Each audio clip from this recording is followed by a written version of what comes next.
Hey guys and welcome back to my channel जहां आपको मिलता है सिर्फ और सिर्फ एंटरटेनमेंट। और आज मैं लाया हूँ थॉर गॉड ऑफ हैमर्स का 4th पार्ट।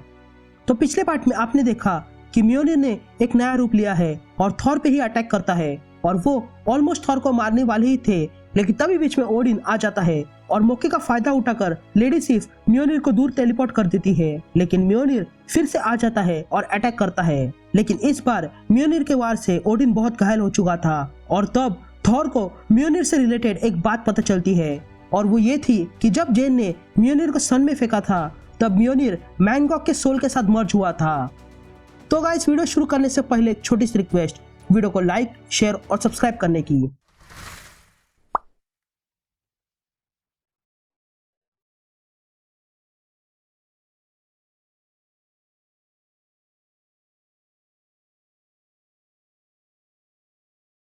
तो एपिसोड की शुरुआत में हम बेटा रेबिल को देखते हैं जो एक नए हथियार के साथ आ रहा था और उसके साथ बहुत से हीरोज थे। तभी बिल कहता है, अगर तुम यही छोड़ना चाहते हो तो अभी जा सकते हो, और अगर यही रहना चाहते हो तो गॉड से प्रार्थना करो, क्योंकि ऐसे ना वैसे ये जंग खून से ही खत्म होगी। तभी हम देखते हैं कि बेटा रेबिल ने सारे हीरोज को समन किया था और वो कहता है, बहुत से लोग मुझे जानते हैं, मेरी कहानी सुनी होगी, और अगर नहीं तो मैं ये बता दूं कि मैं कभी ऐसे ही नहीं बुलाता हूँ। यहाँ हालत और भी खराब हो गई है और म्योनिर कभी मेरे किंग और मेरे भाई के साथ था, वो अब बदल चुका है। म्योनिर को किसी ने करप्ट कर दिया है और उस म्योनिर ने सारे ड्रॉप्स को खत्म कर दिया है और ओडिन को भी घायल किया है और थॉर को भी हमारी मदद की जरूरत है। मैं एसगार्ड का मास्टर ऑफ वॉर हूँ और इसीलिए मैं आपसे विनती करता हूँ कि हम सब मिलकर थॉर की मदद करें। फिर हम ब्रॉक्सटन सिटी देखते हैं जहाँ पर थॉर अपना हाथ सीधा करता है और हाथ को बांध देता है और तब वो कहता है, बस इतना है, तुम्हें मैनगॉग ने प्रोसेस किया है और तुम अब सही जगह पे हो। मैं तुम्हारी मदद कर सकता हूँ, मुझे तुम्हारे अंदर के मॉन्स्टर को मारने दो। तभी हम देखते हैं कि म्योनिर ने अब मैनगॉग का रूप ले लिया था। तभी म्योनिर कहते हैं, नहीं, हम पोजेस नहीं है, हम जुड़ चुके हैं और अब हम जाग चुके हैं। तभी थॉर म्योनिर से पूछता है, तो फिर तुमने इन सबको क्यों मारा? लेकिन म्योनिर फिर से जमीन तोड़ देते हैं, जिसके कारण ओडिन नीचे गिरने लगते हैं, लेकिन थॉर ओडिन को पकड़ लेता है और ऊपर लाता है। लेकिन तभी थॉर को कुछ आवाज सुनाई देती है और तब वो देखता है कि वहां पर बेटा रेबिल के साथ the thing, Wolverine, doctor strange, lockjaw, iron man और भी बहुत सारे हीरोज आ चुके थे। ये देखकर थॉर कहता है, नहीं, तुम्हें यहाँ नहीं आना चाहिए था। तभी म्योनिर कहता है, ओह, तुम्हारे दोस्त। ये कहते हैं म्योनिर उन पर अटैक करता है, लेकिन तभी बेटा रेबिल आगे बढ़ता है म्योनिर पर अटैक करने के लिए, लेकिन तभी म्योनिर वहां पर एक जबरदस्त अटैक करता है जिसके कारण सारे हीरोज नीचे गिर जाते हैं। तभी आयरन मैन और डॉक्टर स्ट्रेंज म्योनिर पर अटैक करते हैं, लेकिन उनके वार कुछ काम नहीं आ रहे थे। तभी आयरन मैन कहता है, ये क्या है? जिस पर मिस्टर फैंटास्टिक कहता है कि हमें पीछे हटना होगा, जिस पर कैप्टन पूछता है कि हम पीछे क्यों हटे। लेकिन इसी बीच थॉर जमीन पर बैठकर कहता है, मदर, मुझे आपकी जरूरत है, मेरी पुकार सुनो और मुझे अपनी शक्तियां दो ताकि मैं उन्हें बचा सकूं जिन्हें मेरी जरूरत है। तभी थॉर के आसपास सारे पत्थर हवा में उड़ने लगते हैं और थंडर बरसने लगती है और थॉर अपनी आंखें खोलता है जिसमें थंडर था और कहता है, शुक्रिया मदर। ये कहते ही थॉर वहां एक साइक्लोन बनाता है जिसके कारण सारे हीरोज पीछे गिर जाते हैं और उस साइक्लोन में म्योनिर फंस जाता है।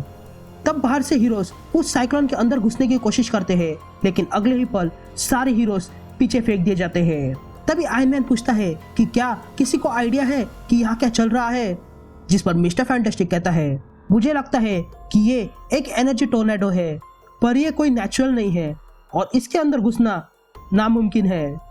यहाँ अंदर थॉर अपनी पावर से बवंडर ला देता है, I mean, असली वाला बवंडर, ना कि दूसरा वाला। तभी म्योनिर थॉर से कहते हैं, देखो तो सही, तुमने खुद को सबसे आगे कर लिया है और मुझे इसी बात का गर्व है। जिस पर थॉर कहता है, तो फिर क्यों किया तुमने ये सब कुछ? क्यों तुमने मेरे नाम पर लोगों को मारा? जिस पर म्योनिर कहते हैं, हम सितारों के बीच घुमा करते थे, हम जिंदा थे और बेखौफ थे और आजाद थे, लेकिन तुम्हारे पिताजी ने हमें कैद कर दिया। उन्हें हम सिर्फ एक खिलौना लगे, लेकिन मैनगॉग ने हमारी आंखें खोल दी। और वो भी तुम्हारे पिताजी की ही गलती है। उसी ने हमें सिखाया कि गॉड को हमारे साथ खेलने की सजा मिलनी चाहिए और इसीलिए हम सब कुछ जानने लगे ओडिन के खिलौने के बारे में और हम आजाद हो गए। तभी थॉर को डोनाल्ड प्ले के याद आता है। तभी म्योनिर कहता है, हाँ वही, जब तुम अनंत नींद में गए थे तब हमने अपना खेल शुरू किया और ड्रैगन को लाया और फिर डेविल को आजाद किया। जिस पर थॉर कहता है कि उसने अभी तक कोई डेविल को नहीं देखा है और ये कहते ही थॉर अटैक कर देता है और वहां पर एक बड़ा सा धमाका हो जाता है और तब म्योनिर देखते हैं कि वो कैद हो चुके हैं और ऐसा थॉर नहीं किया था। लेकिन तभी थॉर को ओडिन बुलाता है। तभी थॉर ओडिन के पास आता है। यहाँ म्योनिर खुद को बाहर निकालने की कोशिश कर रहा था तो वही थॉर ओडिन से कहता है कि वो मदद ला रहा है। लेकिन तभी ओडिन कहता है, मेरी बात सुनो थॉर, आई एम सॉरी, ये जो भी मैंने किया है वो बदला नहीं जा सकता, लेकिन तुम अलग हो। यहाँ म्योनिर अपनी पूरी ताकत लगा रहे थे इससे बाहर आने की तो वही ओडिन थॉर से कहता है, मैं हमेशा से मतलबी था। जब तुमने गद्दी संभाल ली तो मुझे लगा कि मुझे और बहुत कुछ करना है। मैं चाहता था कि तुम्हारी माँ मुझे देखे। मैं खुद को स्ट्रांग दिखाना चाहता था, इसीलिए मैंने तुम्हें पीछे रखा।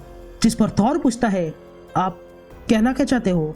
जिस पर ओडिन कहता है, द ओडिन फोर्स, उसे कोई कभी दे नहीं सकता है जब तक कि वो अपनी मौत स्वीकार ना ले। ये कहते ही ओडिन अपनी ओडिन फोर्स थॉर को दे देता है और उसकी मौत हो जाती है। ये देखकर थॉर जोर से चिल्लाता है और वहां पर ओडिन फोर्स के कारण बहुत बड़ा उजाला हो जाता है। यहाँ म्योनिर आजाद हो जाता है और तब वो महसूस करते हैं कि वो जल रहे हैं और टोर्नेडो के बाहर सारे हीरोज भी ये उजाला देख रहे थे और हैरान थे कि अंदर आखिर हो क्या रहा है। तभी थॉर म्योनिर से कहता है, म्योनिर, तुमने मेरे नाम पे बहुत लोगों को मारा और तुम्हारे कारण ही मेरे पिताजी की मौत हुई और अब अपना हैमर नीचे रख दो। ये कहते ही हम देखते हैं कि थॉर के पास अब ओडिन फोर्स आ चुकी थी और अब वो एक नए आर्मर के साथ उसके सामने खड़ा था जो कि गोल्डन कलर का है।